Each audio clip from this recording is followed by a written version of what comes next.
high bars for censure, or especially a criminal prosecution.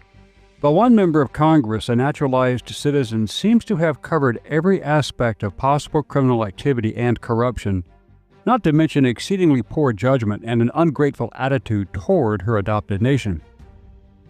Who is Ilhan Omar? What is her background? What actions could be considered criminal and even treasonous? Hello, I'm Colin Heaton, former history professor, Army and Marine Corps veteran, and welcome to this episode of Forgotten History.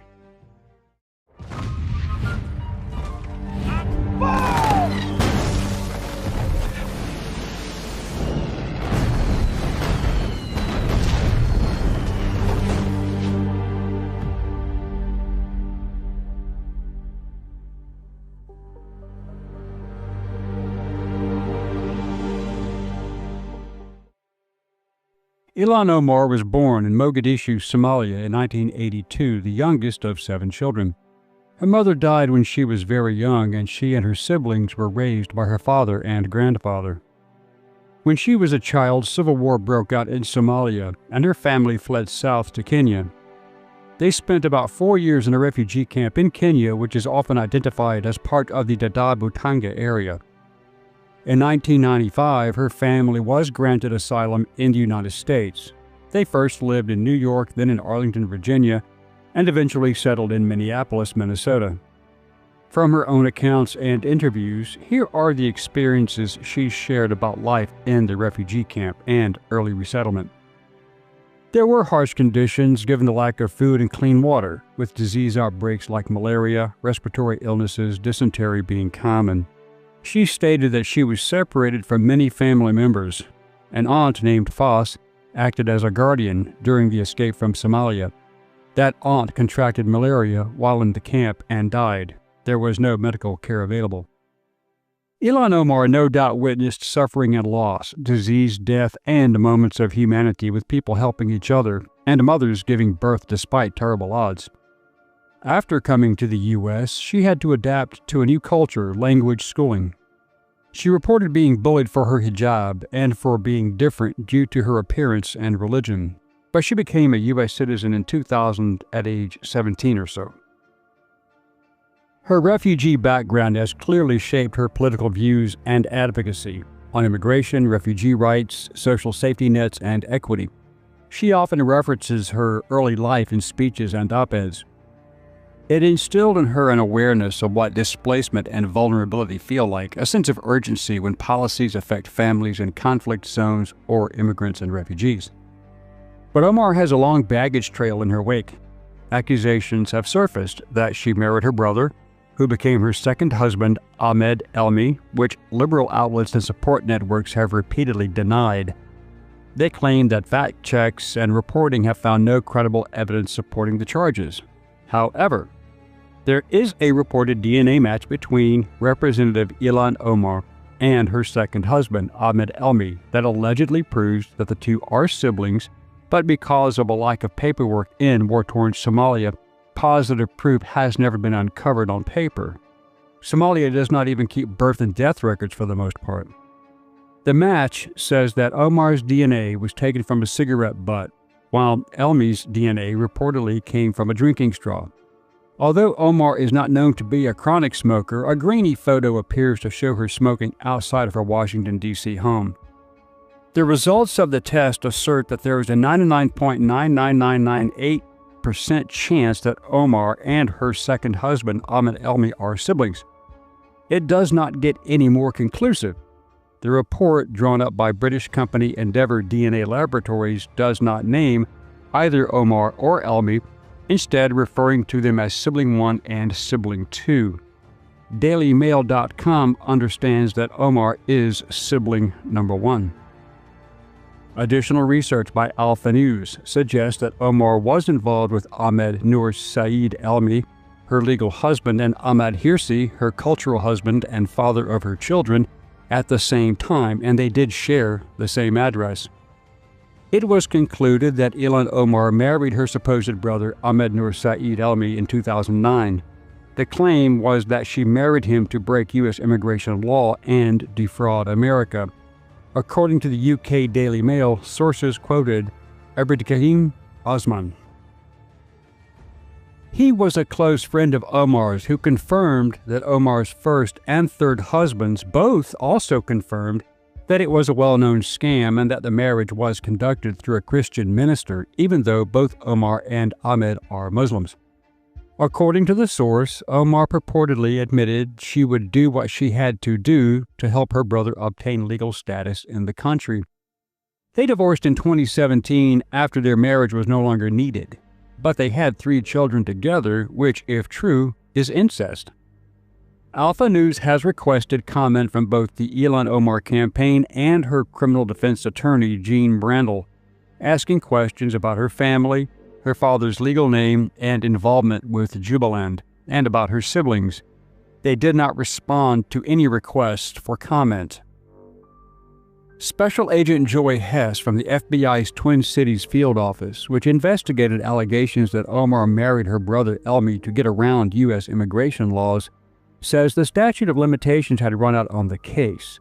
Hess also said that the FBI could not pursue the case because Omar's ex-husband Elmi had moved overseas. But please remember, there is no statute of limitations on immigration fraud. The statute of limitations is over, she said. According to the U.S. Attorney's Office, the statute of limitations is not something we can overcome in that matter. The individual in question left the country, so there's nothing to do. Asked if the new DNA evidence would be considered, she said, quote, "All I can just say is that according to the United States Attorney's Office, the statute of limitations limits what we can do in this matter. However, again I say, there is no statute of limitations for immigration fraud, but there also appears to be no appetite in Democrat-run Minneapolis or Minnesota to investigate the claim that has dogged Democrat squad member Omar for years. Under the Biden administration, no investigation at the federal level was allowed to be made public." It is troubling that private citizens felt compelled to do the FBI's job. Why didn't the FBI do its own DNA test and clear up the cloud hanging over Omar's head?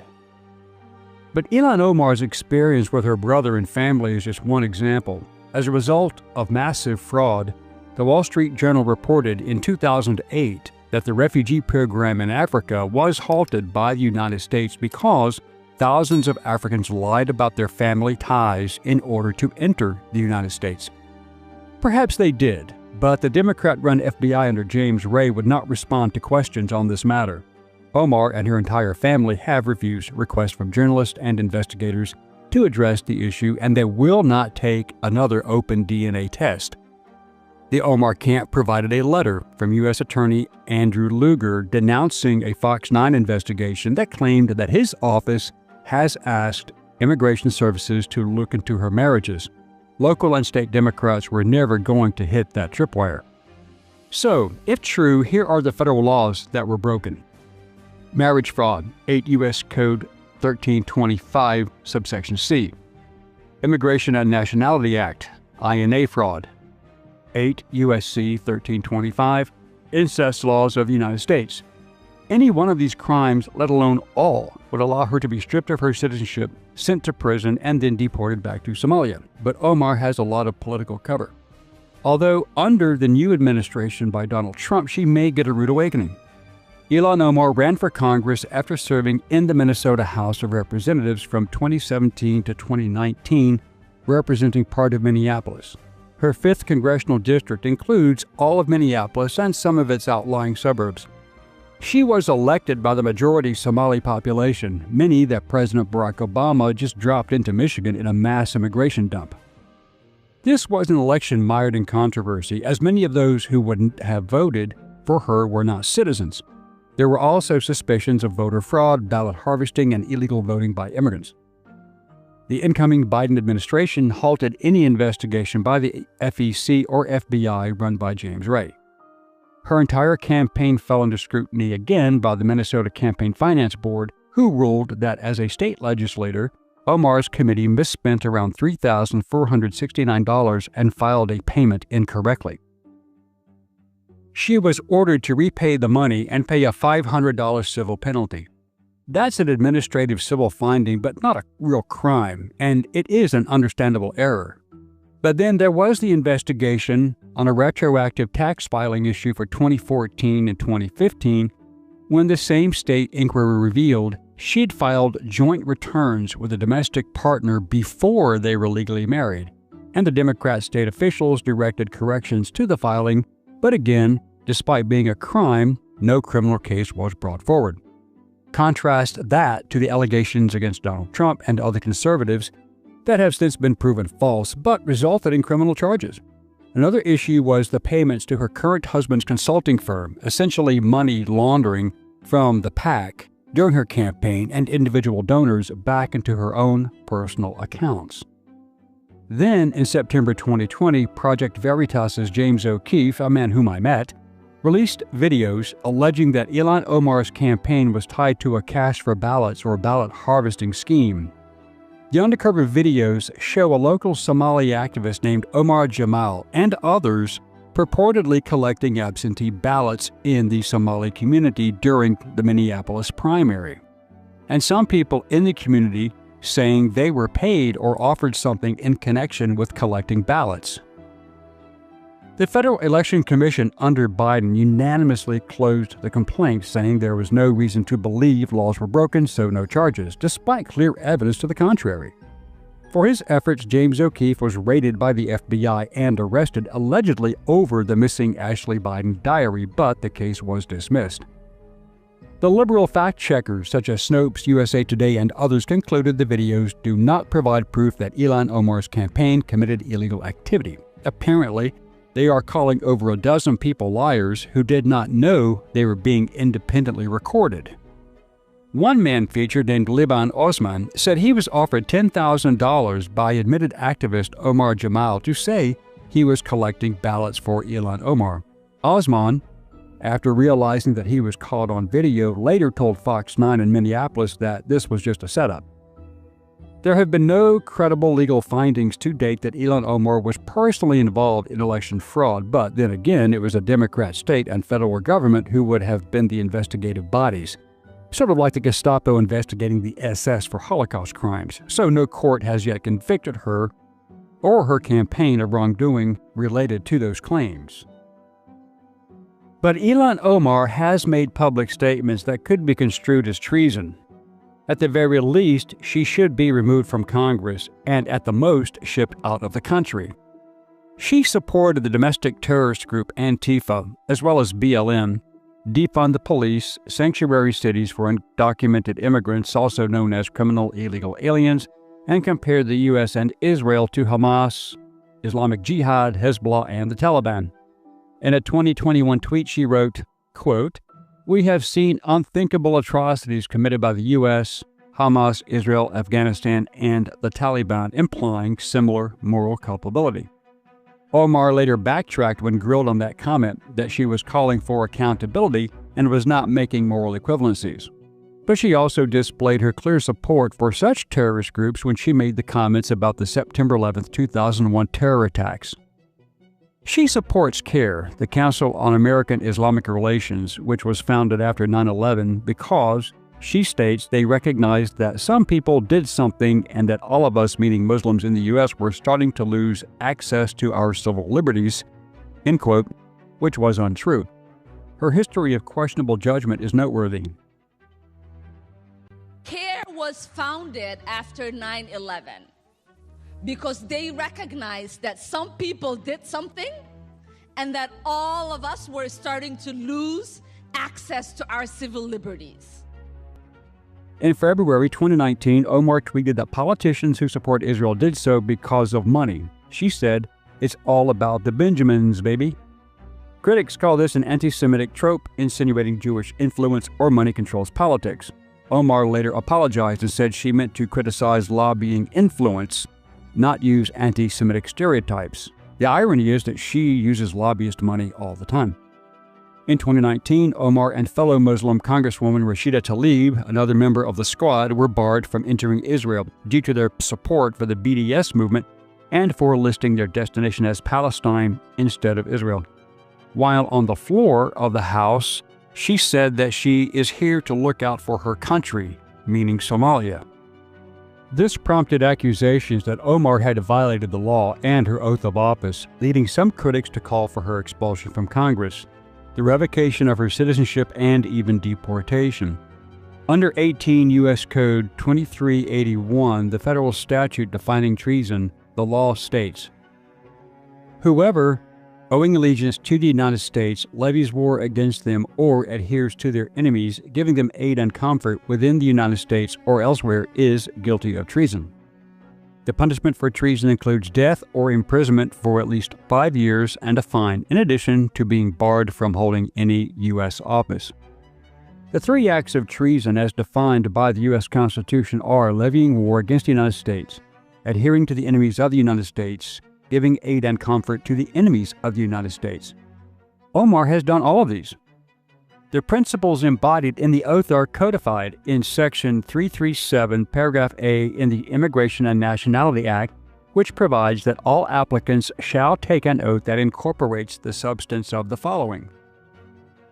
So, there you go. Omar and her supporters often say her remarks are being taken out of context, misinterpreted, or edited in ways that change what she meant, but she seems pretty clear and consistent in her statements.